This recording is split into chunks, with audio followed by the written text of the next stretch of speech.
Thanks for tuning in to your Day Off podcast, hosted by your boys, Corey and Tony. I think by the end of today, I might have another best friend. They're committed to making you fall in love with the hair industry, one podcast at a time. You're going to grab a lot of information. Yeah, you're going to learn a lot. Presented by Hairndustry. Ladies and gentlemen, this is it. Your Day Off podcast will begin after a word from our sponsors.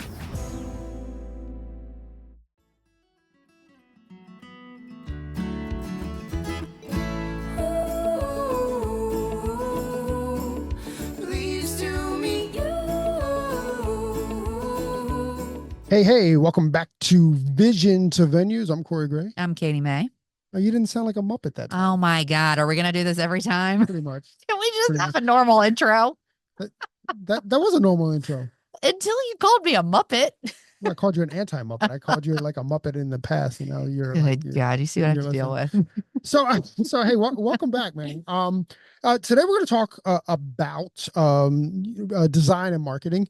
I think we decided to go with design and marketing because the website is important, or certainly what your visuals are for it, and that they should all look the same. So whether that's your deck to your website to how you're posting stuff on the IG or on your social media, that there should be some cohesion in how they look, whether it's colors or branding or name or whatever. Yeah, for sure. And going back to, if you listen to the last episode, we talked a bit about Canva and how it can support you. And Canva is great because you can create a website and have a theme and everything be very cohesive. It's very bootstrap, but if you have the time and you're creative and this is your vision you're bringing to life, it takes a lot of work, but a lot of time, but man, it will keep everything streamlined. It'll keep everything looking the same. It'll keep everything easy to push out. That's really good to know. You know, well, there you go. There you go. Learn something new every day. Learn something, Muppet. We definitely use Canva a lot for our design and marketing. We talked a little bit about this in an earlier episode as well, is, when it comes to marketing, really lean into the artist and their audience. If the brands will help you with some of that too, like lean into their marketing as well. And, another thing too, and I think we talked about this early on, but, really lean into like your relationships at your distributors, your local distributors. They certainly can get the word out. And if they buy in and they think it's going to be a cool thing, even they'll just have conversations about it. Oh yeah, for sure. Creative way to use those distributors too, to sell tickets, is utilize what the reps. Yeah. Like have an DSGs, incentive. I think. Yeah. I think you're right. Cosmoprof calls them. Yeah. Have an incentive for them to sell so that it's very like, it could be local or it could be national. You get people from all over, Sure. depending on how big the distributor, but that's a very creative way of using, a system you already have in place. Right. And working through people that already believe in you. Yeah, for sure. Mhm. Now with that, we lean heavily into the artists and their community, certainly on Instagram. At the end of the day, we like to rely on the artists because, we want to tap into their communities. We've been very fortunate where a lot of our artists have larger followings, and they kind of want to be seen with them or come to an event that they're hosting. So we definitely lean into that. The best way that they do it, honestly, is just to talk about it. Whether Going it's live, whether it's in the stories. Every February and March, you guys get bombarded by Presley's all her stories every morning of her walking to work. Talking about the event, which I adore. You also see me in my car, talking. It's kind of my Presley walk, but I'm just doing it behind the wheel because I don't walk to work, but I certainly drive to work. So you get to see up my nose a little bit. Then we talk about the event there, and just making sure that you're there. We've done really well with our ticket sales. The other thing too that definitely double down into is that if this is not your first year, if this is your second year, definitely reach out to the people that bought tickets the year before. We found that that's super helpful, especially if you're bringing a valuable event that people want to come back each year for it.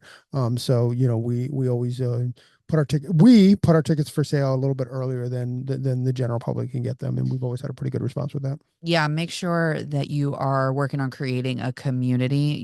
You have to have a way to collect emails or phone numbers or something that can keep you connected to everyone. It's such a great way to talk about your event, then they can spread the word. Instagram is great. And if you have these artists or educators coming in that, have 500,000 followers, like great, but there's a ton of amazing educators out there that don't.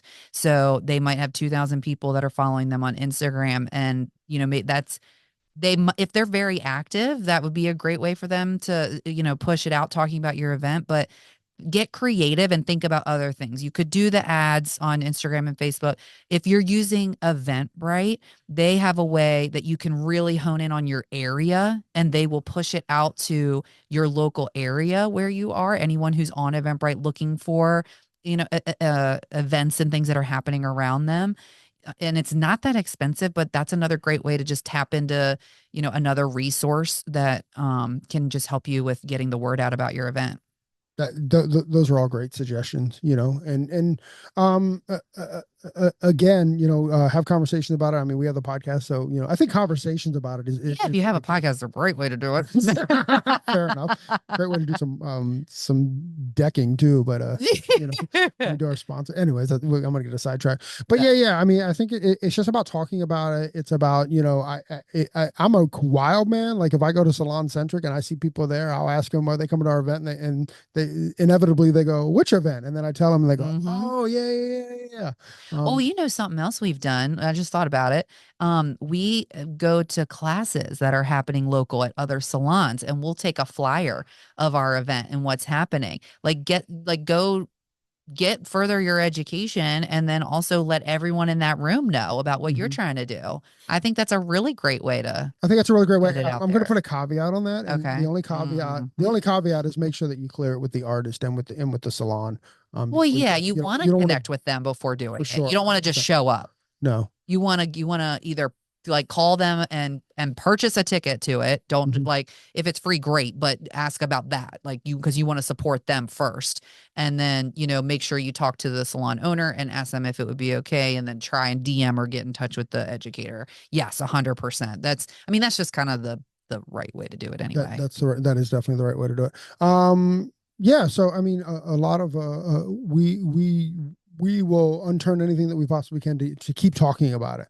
And I think keep it authentic. And to keep it authentic. Exactly. But that's kind of the way that we've done it. I think most important though, aside from trying to push it out and all the avenues that you can do, is making sure everything is streamlined. Make sure that the colors are exactly the same, the images, with Canva, again, you can resize anything. You can, if you want to create a flyer when you're going into a salon, you can take from your actual website a page, or, if you created a sponsorship deck, you can take one of the pages and do magic, whatever, and it turns it into a flyer. I mean, really make sure that is streamlined so that when someone sees it, they recognize it. And especially if you're buying, the advertisements, seeing that, if they see that on Instagram and then on Facebook, and all they do is recognize the colors, or it's kind of, looks very similar, it's the more they see it, right? But you have to stay consistent. Yeah, you have to stay consistent. Yeah. Exactly. Because I think there's a rule to that. I think there's a marketing rule to that. You have to see it 10 times before they purchase or something. Even if they don't purchase, they need to see it 10 times before they purchase. And listen, I would say, how do you shop? Because again, you shop the same way. You're like, oh yeah, that's interesting. And then, you see it 10 more times, and then you're like, okay, I'm finally going to do it. Or, the 7th time you're debating whether you want it or not, or whatever. And don't be afraid, to walk up to people, to talk to people. If you're going to an ABS or something before your event, don't be afraid to have something you're passing out to people. I mean, just what is it, 10 people for every 100 that you touch, right? It's you're going to get a small return, but you're going to get a return. And don't think of imposter syndrome or anything like that. Just do it. Just the whole thing about marketing is just pushing it out. Yeah. You just want people to know about it. And even with that, what are you pushing out? I think, to tell your story a little bit, why are you doing it? Why are you, why is this important? Why is it being done? I mean, we get a lot. Why is it being done here? Because we try Frederick. Frederick, we try to do ours out of a metropolitan area. But we're just really proud to bring the best educators in the country into our small town. And we like to show off our small town. It's a very unique, cute little town, and like everybody leaves like loving the town. Actually becomes a character of the weekend or of the event. So that's all very cool, and that's part of the story for us. But just our love for Just the don't talk to Corey about the history of Frederick.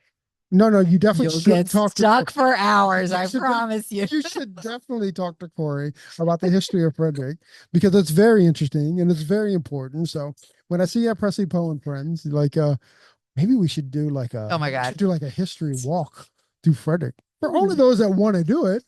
Do you think you're going to have time to walk people through Frederick, talk about things that weekend? Dude, I've done it with Presley, so I know we'll make I time. to do it. cannot. Okay. All right. I love it. It's fine. Yes, I'm here for it. I'm here for it. Whatever.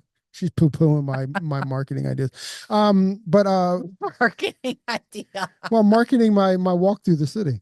Oh God, yeah. No, I love it. I'm here for it. Whatever you want. All right, she's going to be the first one on the tour with me. Count that. Now I lost my train of thought. It's good because we're done. We've covered it all. Have we? I mean, really, just again, tell the story. Tell the story. Tell the story. Keep the colors the same. Why? Tell the story and keep the colors the same. Exactly. That's it. We could like shorten this to like 10 seconds. No, well, Tell the story and keep the colors the same. Yeah. That's it. All right. Again, We like to talk. Yeah, we do. Any questions about Call Corey. call I'm getting enough. call Katie. Call Katie. No, just hit her up. Just hit her up. I'll get DM me. I'll give you her phone number. You can give her a ring. Hey, good luck on your next event. And this is Corey Gray and Katie May. the Muppet with a vision to venue.